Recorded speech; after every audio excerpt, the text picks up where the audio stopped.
नमस्कार दोस्तों, स्वागत है हमारा बीपीएससी गुरु यूट्यूब चैनल में। मैं हूं मनीष सर। एटलस क्लास का यह चौथा वीडियो है और यह पेड वीडियो है। आप लोग को अभी फ्री में उपलब्ध कराया जा रहा है सभी को, और बाद में इस पर लॉक लगा दिया जाएगा। आप लोग भी इस वीडियो से जुड़ सकते हैं। हमारा नंबर है 9709774739, 9709774739। ठीक है, इस पर व्हाट्सअप करें और इसका पूरा लेक्चर आप प्राप्त कर सकते हैं। चलिए, आज हम लोग नेक्स्ट आगे बढ़ेंगे। जम्मू कश्मीर, हिमाचल प्रदेश, पंजाब, हरियाणा, उत्तराखंड और दिल्ली समेत सभी राज्यों को हम लोगों ने इसे देख लिया था। पॉलिटिकल और फिजिकल दोनों मैप को हम लोगों ने देख लिया था। आज आते हैं हम लोग राजस्थान राज्य में। तो राजस्थान का सबसे पहला प्रश्न आप लोग छोटा वाला मैप में जाकर के देख लीजिएगा कि कितने सीमा से राजस्थान की सीमा लग रही है, कितने राज्यों से राजस्थान की सीमा लग रही है। चलिए, इसका डिटेल हम लोग करते हैं। ठीक है, राजस्थान की राजधानी यहाँ पर आपको दिख रहा होगा। देखिए, राजस्थान की राजधानी है जयपुर, और यहीं पर अजमेर शरीफ दरगाह भी है, अजमेर दिख रहा होगा। ठीक है, और राजस्थान के बगल में जब यहाँ पर जाएंगे लेफ्ट साइड में, तो यहाँ पर दिखेगा सांभर नमक झील। ये साल्ट लेक है, इसलिए इसका नाम नमक झील पड़ा हुआ है। और सांभर नमक झील कहाँ पर है? तो राजस्थान में। इस तरह से डायरेक्ट क्वेश्चन पूछे जाते हैं कि सांभर नमक झील कहाँ है? राजस्थान में। यहाँ पर देखिए, पुष्कर नाम का जगह है जहाँ पर ब्लू झंडा आपको दिख रहा होगा। पुष्कर मेला यहाँ पर लगता है। पुष्कर कहाँ है? राजस्थान राज्य में। पुष्कर एक पर्व भी यहाँ पर राजस्थान में होता है। ठीक है, चलिए नेक्स्ट में आते हैं। यहाँ पर देखिए टाइगर बैठा हुआ है, इसके नीचे लिखा हुआ है सरिस्का। तो क्वेश्चन क्या बनेगा कि सरिस्का टाइगर रिजर्व किस राज्य में है? तो क्या हो जाएगा इसका राइट आंसर? राजस्थान। ठीक है, चलिए नेक्स्ट में आते हैं। यहाँ पर देखिए एक सिंबल मिलेगा पीडीएफ में, अच्छा से आप लोग देखिएगा। केवला देवखाना, यहाँ पर पक्षी बैठा हुआ है, हंस का पिक्चर बना हुआ है। ये बर्ड लाइफ सेंचुरीज है, पक्षी अभ्यारण्य इसको कहते हैं। केवला देवखाना पक्षी अभ्यारण्य। वीडियो को स्टॉप करके लिखते चलिए ये सारे क्वेश्चन जो हम बता रहे हैं। ठीक है, केवला देवखाना पक्षी अभ्यारण्य कहाँ पर है? ये भी आपका राजस्थान राज्य में है। चलिए नेक्स्ट में आते हैं। यहाँ पर देखिए एक टाइगर रिजर्व दिख रहा होगा, रणथंभौर। रणथंभौर टाइगर रिजर्व कहाँ है? यह भी राजस्थान राज्य में है। ठीक है, उसी प्रकार से और भी आगे बढ़ते हैं। यहाँ पर देखिए नीचे में आपको दिखेगा दरह एक नेशनल पार्क है। यह कहाँ होगा? राजस्थान राज्य में होगा। और यहाँ पर कुंभालगढ़ रणकपुर एक नेशनल पार्क है, यह भी कहाँ होगा? राजस्थान राज्य में होगा। और यहाँ पर राजसमंद नाम का एक जगह है, यहाँ पर एक झील जो एटलस में नहीं दर्शाया है। यह बार बार पूछा जाता है कि राजसमंद झील कहाँ पर है? तो राजस्थान राज्य इसका राइट आंसर होगा। और यहाँ पर आपको दिख रहा होगा गांधी सागर, यहाँ पर जलाशय का सिंबल दिख रहा है। और यहाँ पर दिख रहा होगा राणा प्रताप सागर, ऊपर में जलाशय का सिंबल यहाँ पर दिख रहा होगा। ठीक है, तो राणा प्रताप जो सागर है वह आपका राजस्थान राज्य में है, और ये जो गांधी सागर है यहाँ पर, ठीक है, ये आपका मध्य प्रदेश राज्य में है। दोनों क्वेश्चन क्लियर हो गया? ठीक है, यहाँ पर देखिए गांधी सागर है और ऊपर में राणा प्रताप सागर है। राणा प्रताप सागर राजस्थान में है, यहाँ पर कोटा भी दिख रहा होगा आप लोगों को। और गांधी सागर कहाँ है? मध्य प्रदेश राज्य में है। ठीक, चलिए नेक्स्ट आगे बढ़ते हैं हम लोग। और यहाँ पर देखिए सबसे पश्चिमी इलाके में आपको जैसलमेर जिला के पास दिखेगा मरुस्थलीय राष्ट्रीय उद्यान। ये कहाँ पर है? राजस्थान के जैसलमेर में है। ठीक है, ये आपका राजस्थान में है।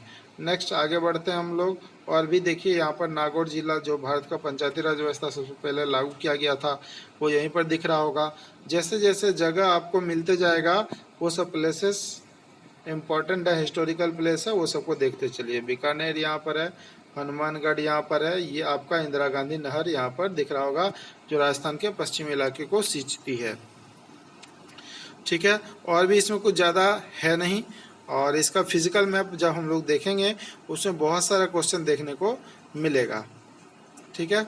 चलिए नेक्स्ट नीचे आते हैं हम लोग गुजरात राज्य पे। गुजरात बहुत ही इम्पोर्टेंट है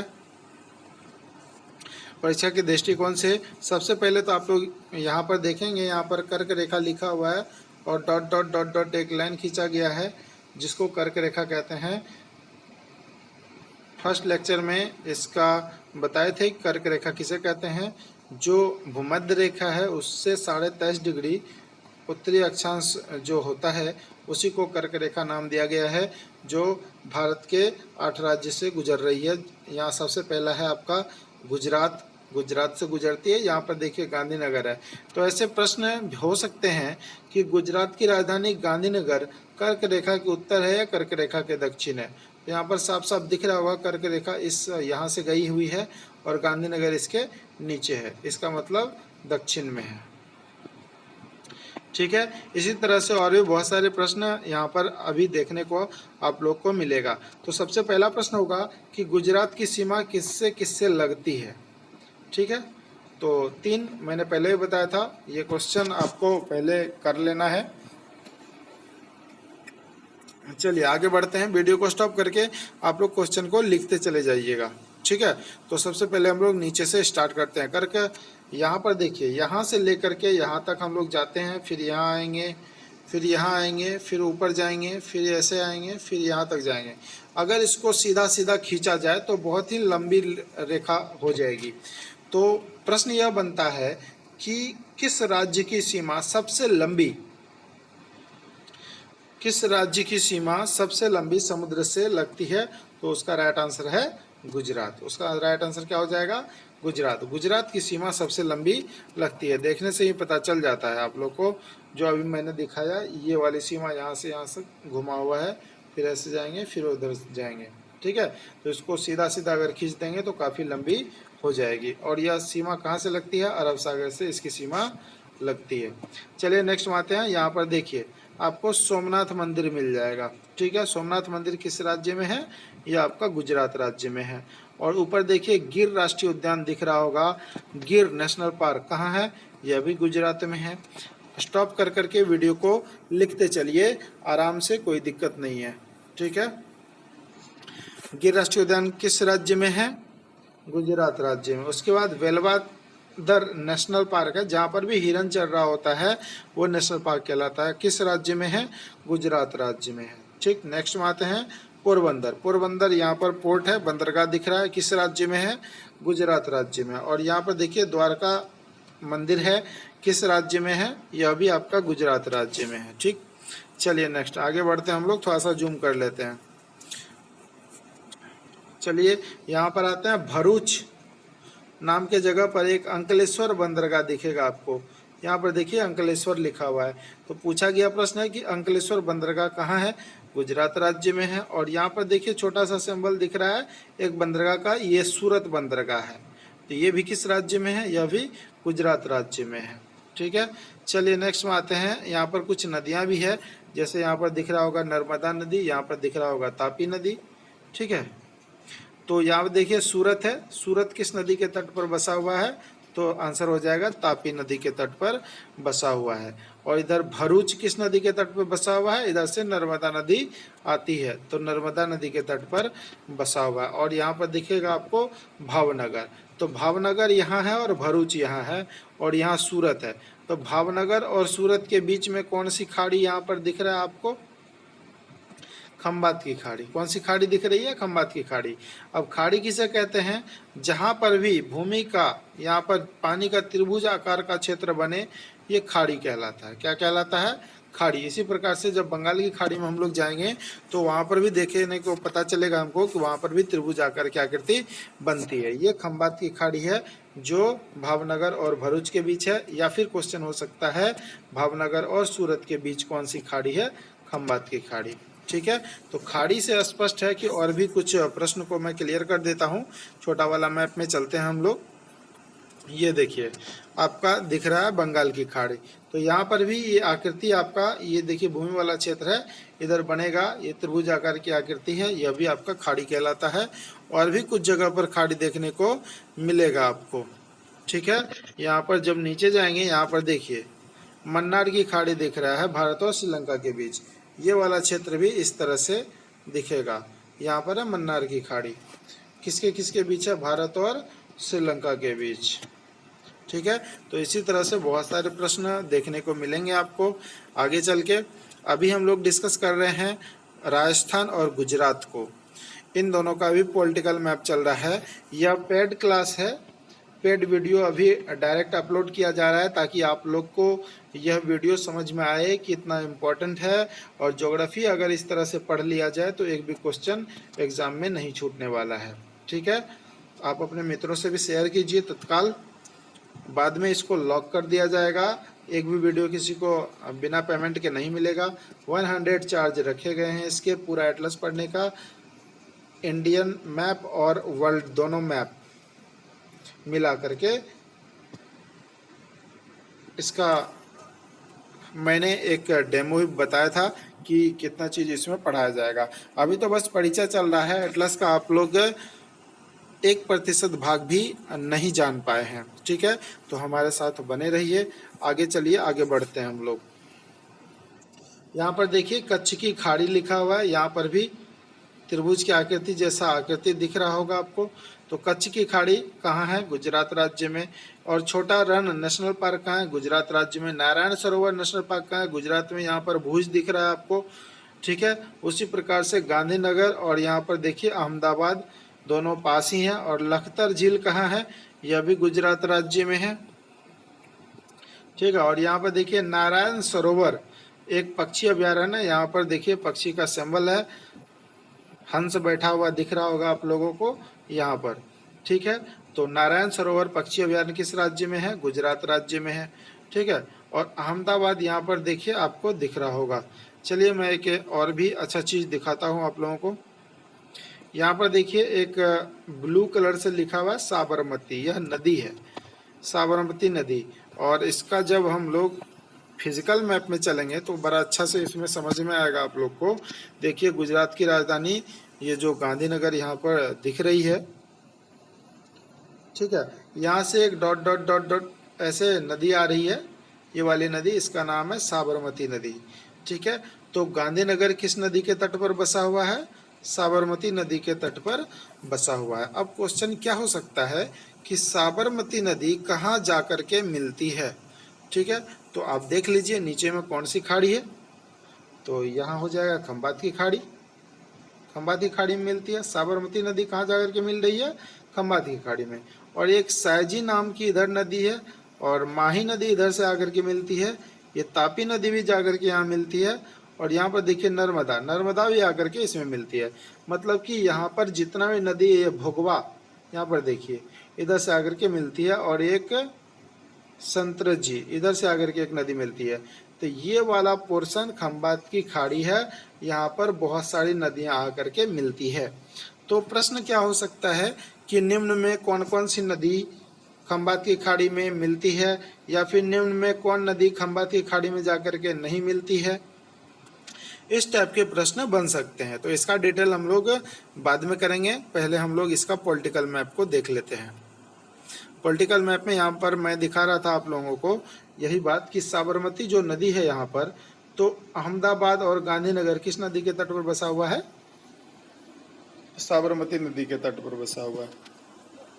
इसका जितना भी शहर है वह भी आप लोग देखा कीजिए। गोधरा कांड हुआ था, गोधरा यहाँ पर दिख रहा होगा आप लोगों को, बड़ोदरा यहाँ पर दिख रहा है। ठीक है, रेलवे स्टाफ ट्रेनिंग सेंटर यहाँ पर है। सरस्वती नदी यहाँ पर दिख रहा होगा आप लोगों को। ठीक है, इसी तरह से कच्छ, ये दलदल वाला क्षेत्र है, जितना भी डॉट डॉट डॉट डॉट दिख रहा है कच्छ का रन दलदली वाला क्षेत्र है। भारत का सबसे बड़ा जिला कच्छ ही है। ठीक है, और यहाँ पर बनास और सरस्वती नदी आकर के कच्छ के रन में विलुप्त हो जाती है। और ऊपर में एक नदी था लूनी नदी, जो यहाँ पर नहीं दिख रहा है लेकिन वहाँ पर दिखेगा, यहाँ पर दिख रहा है। ठीक है, लूनी आकर के कच्छ के रन में विलुप्त हो जाती है। तो यह राजस्थान से ही आती है। इसी तरह से हम लोग देखेंगे आगे। तो यहाँ पर और भी कुछ बंदरगाह है, जैसे यहाँ पर देखिए खंबात बंदरगाह किस राज्य में है, यह गुजरात हो जाएगा इसका राइट आंसर। ठीक है, दमन और दीव, दमन यहाँ पर है और दीव यहाँ पर है, इसको आप लोग ध्यान में रखिएगा। और भी कौन सा प्रदेश यहाँ पर दिख रहा है, दादरा नगर हवेली, इसकी राजधानी है सिलवासा। और यह आपका अरब सागर से दीव दमन ये सब लगता है। ठीक है, चलिए आगे बढ़ते हैं हम लोग।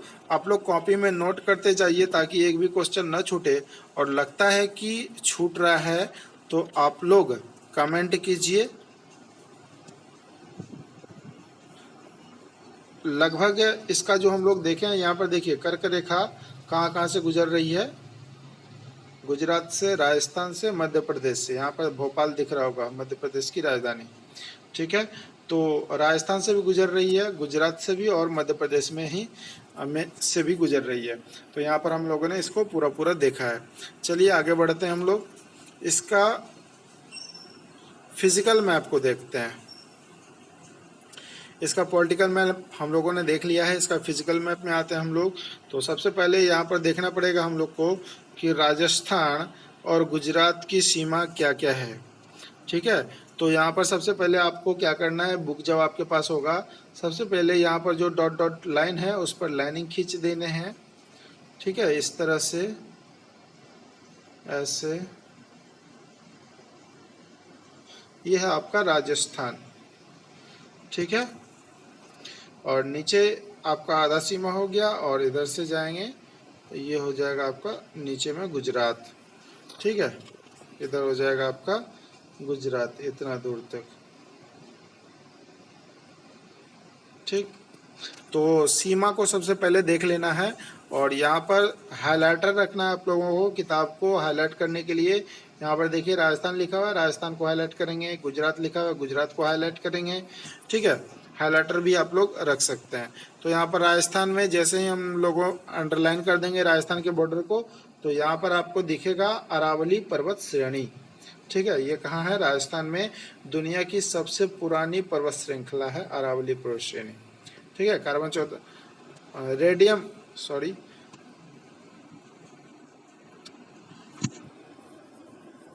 अरावली पर्वत श्रेणी कहाँ पर है, ये राजस्थान राज्य में है।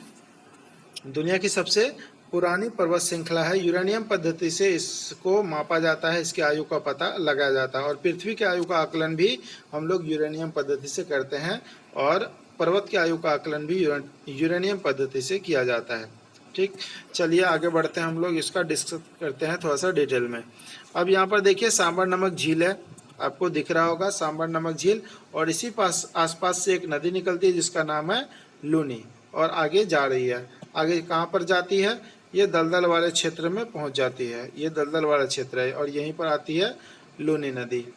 ठीक है, तो यह पूछा भी जाता है कि लूनी नदी कहाँ से निकलती है और कहाँ जाके विलुप्त हो जाती है, या फिर लैंड लॉक नदी कौन सी है, यहाँ से निकली, यहाँ आकर के समाप्त हो गई, मतलब कि समुद्र में यह नहीं पहुँची, भूमि पर ही समाप्त हो गई, इसीलिए इसको भूबद्ध या लैंड लॉक नदी कहा जाता है। ठीक है, तो लैंड लॉक नदी कौन सा है, इसका राइट आंसर हो जाएगा लूनी। और अरावली जो पर्वत श्रेणी है वह किस राज्य में है, उसका राइट आंसर हो जाएगा राजस्थान राज्य। ठीक है, और यहाँ पर देखिए फिर से आपको मिलेगा मेवाड़ का पठार, यह कहाँ है, यह भी आपका राजस्थान राज्य में है। मेवाड़ का पठार कहाँ है, राजस्थान राज्य में है। और इधर हम लोग देखे थे, यहाँ पर दिख रहा होगा आपको मध्य प्रदेश। ठीक है, ये मालवा का जो पठार है ये मध्य प्रदेश में है। ये मालवा का पठार कहाँ पर है, मध्य प्रदेश। पठार क्या होता है, उच्च भूमि को पठार कहते हैं। हम कल वाले वीडियो में बताए थे आप लोग को, जहाँ जहाँ ग्रीन दिखता है वो मैदानी इलाका है, जो जो येलो टाइप से दिखता है वो पठारी इलाका है, और ये जो लाल दिख रहा है ये पर्वतीय इलाका है। पूछा भी जाता है कि मानचित्र में पहाड़ को किस कलर से दर्शाते हैं, मैदान को किस कलर से दर्शाते हैं। ठीक है, तो पहाड़ को लाल कलर से दर्शाते हैं और मैदान को हरे कलर से दर्शाते हैं। तो आप लोग इस क्वेश्चन को नोट कर लीजिए। मेवाड़ का पठार राजस्थान में है, मालवा का पठार मध्य प्रदेश राज्य में है। लूनी नदी एग्जैक्ट लोकेशन देखते हैं, यह कहाँ से निकलती है, लूनी नदी का उद्गम स्थल कहाँ पर है। तो यहाँ पर आपको दिख रहा होगा प्यारा सा भारत है हमारा, और इसमें सबसे पश्चिम में आपका गुजरात राज्य है, यहीं पर सर्करिक रेखा भी है, और यहाँ पर दिख रहा होगा राजस्थान। राजस्थान यहाँ पर है आपका सांभर नामक झील दिख रहा है जयपुर के बगल में। पूछा भी जाता है जयपुर के पास कौन सी झील है, तो सांभर नामक झील इसका राइट आंसर होगा, ठीक है। और यहीं से एक नदी निकलती है जिसका नाम है लूनी, और इस तरह से नदी आकर के यहाँ पर समाप्त हो जाती है, ठीक है।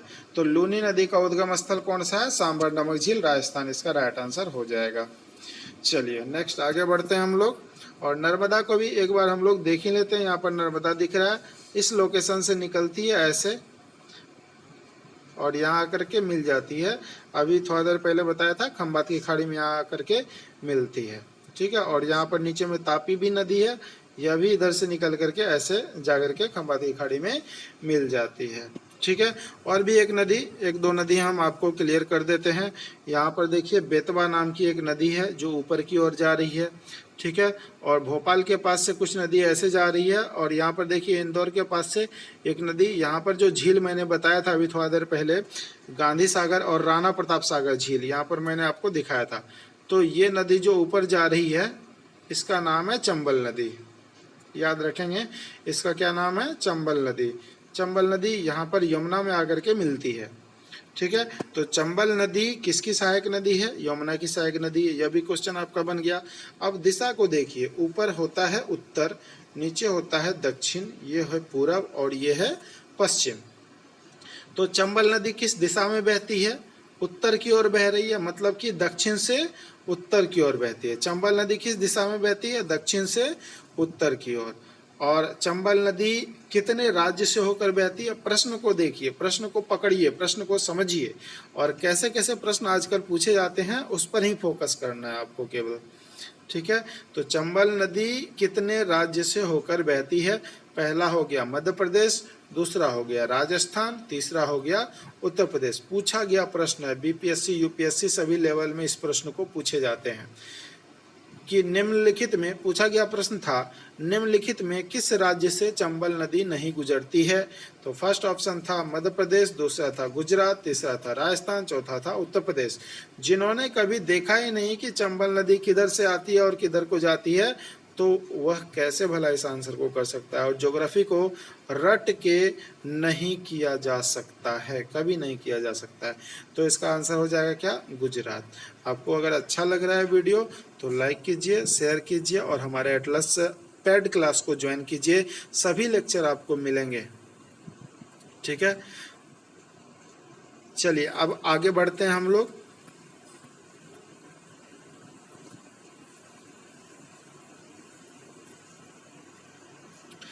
हाँ, इसका फिजिकल मैप हम लोग देख रहे थे राजस्थान का। तो राजस्थान में बहुत सारी चीज़ों को आपने देख लिया है, और राजस्थान में आपको मिल जाएगा थार मरुस्थल देखने को। यहाँ पर भारतीय महामरुस्थल कहाँ पर है? अगर इसका लोकेशन पूछे, कभी कभी लोकेशन भी पूछ लेता है, तो बता सकते हैं आप लोग उत्तर में है या दक्षिण में है या पूरब में है या पश्चिम में है? तो इसका राइट आंसर क्या हो जाएगा? पश्चिमी राजस्थान, ठीक है। चलिए आगे बढ़ते हैं हम लोग, और इसमें कुछ खास चीज़ें नहीं है। और यहाँ से चंबल नदी की हम लोग बात कर रहे थे, तो जरा सा देख लेते हैं चंबल कहाँ पर है। देखिए ये मध्य प्रदेश वाला इलाका जो दिख रहा है आपको, यहाँ पर मध्य प्रदेश लिखा हुआ है, और यहीं से विंध्या पर्वत श्रेणी दिख रहा है आपको। विंध्या पर्वत श्रेणी के पास से ही यह लाइन निकलती है जिसका नाम है चंबल, और ऊपर की ओर जाती है। यहाँ पर देखिए गांधी सागर लिखा हुआ है, और इसके ऊपर में यहाँ पर राणा प्रताप सागर लिखा हुआ है, ठीक है। देखिए ऊपर में लिखा हुआ है। तो ये है आपकी चंबल नदी जो उत्तर की ओर बहती है। अभी मैंने थोड़ा देर पहले इसका चर्चा किया है। आगे बढ़ती है चंबल नदी, कहाँ जाती है आगे आप खुद देख सकते हैं। वहाँ पर हम आपको दिखाए थे काली सिंध नाम की नदी, इसी का नाम बदल जाता है, ठीक है। इधर से बनास नदी आकर के मिलती है, और यहाँ पर देखिए चंबल लिखा हुआ है। आगे जाके किस में मिल जाती है? यमुना नदी में मिल जाती है, ठीक है। तो चंबल किसकी सहायक नदी है? यमुना की सहायक नदी है। अब चंबल की भी बहुत सारी सहायक नदियां होगा। देखिए चंबल में इधर से काली सिंध जाकर के मिल रही है, शिप्रा, गंभीर, ये सब नदी जाकर के चंबल में मिलती है यहाँ पर, ठीक है। तो ये सभी चंबल की सहायक नदी है। नदियाँ का एक अलग से चैप्टर चलेगा, नदियाँ को हम लोग डिटेल में बारीकी से देखेंगे। आज का वीडियो केवल राजस्थान तक हो पाया है, राजस्थान तक हम लोग कंप्लीट हुए हैं। इसमें इतना क्वेश्चन को आप लोग लिख करके कंप्लीट कर लीजिए, जितना हमने लेक्चर में आपको कहा है उस सारे को वीडियो को स्टॉप कर करके सारे क्वेश्चन को लिख लीजिए। मैं पूरा वादा करता हूं कि ज्योग्राफी से एक भी क्वेश्चन नहीं छूटने दूंगा, चाहे नदी हो, पर्वत हो, पठार हो, मैदान हो, झरना हो, मरुस्थल हो, कुछ भी हो, समुद्र से भी कोई भी क्वेश्चन नहीं छूटने दूंगा। थैंक यू, धन्यवाद। हमारे इस पेड क्लास को ज्वाइन कीजिए, सभी मित्र को इस वीडियो को शेयर कीजिए। अभी यह बिल्कुल फ्री में क्लास चल रही है। जैसे ही एक सप्ताह समाप्त हो जाएगी, इस वीडियो पर प्राइवेसी लगा दिया जाएगा। आम व्यक्ति इसको नहीं देख सकते हैं, तत्काल सभी इसको देख सकते हैं। 100 चार्ज रखा गया है पूरा इंडियन ज्योग्राफी और वर्ल्ड ज्योग्राफी को मिला करके, मतलब कि पूरा एटलस पढ़ा करके इसको 100 लगेगा चार्जेस। चलिए, थैंक्स फॉर वाचिंग, धन्यवाद, शुभ रात्रि।